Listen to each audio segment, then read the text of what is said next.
Hello guys, welcome back to NFT Inspo. For today's video, we are going to show you how to transfer money from Square to Cash App. Now in this case, what we need to do is we need to connect our Cash App account as a bank account for us to basically transfer from Square to Cash App. So first thing we want to do here is we want to go ahead and view our routing and account details. Now to do that via the application itself, go ahead and click on the Money tab on the home screen on the Cash App application, and from there locate the routing and account number displayed beneath your balance. Now from there, utilize the available options to copy your account and routing numbers, and when prompted to input a bank account during direct deposit setup, provide the copied account and routing numbers. Now for computer users, what you need to do is you need to log in to your Cash App account at cash.app/account.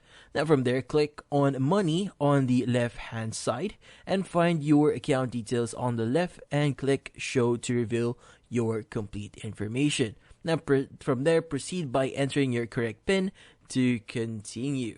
Now from here, the next thing that we want to do is we want to go ahead and start the connection or the linking process on our Square account.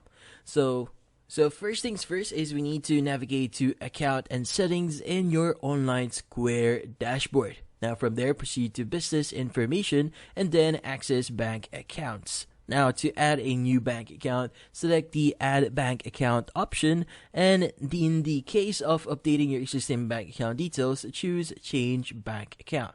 Now from there, provide the necessary bank account details as prompt, and this information is typically found at the bottom of the checks, or in this case, in the account for your Cash App account. Now from here, ensure the accuracy in entering the routing number and account number. Now from there, click on the verify button to confirm the provided information, and also once you've successfully linked multiple external bank accounts to your Square account, you have the flexibility to change the associated bank account for each of your locations, and that's about it. Now from here on, you can go ahead and proceed with the transfer process itself, and from there you should be good, and that's about it. So hopefully this video was able to help you. Like and subscribe to NFT Inspo. Thank you for watching.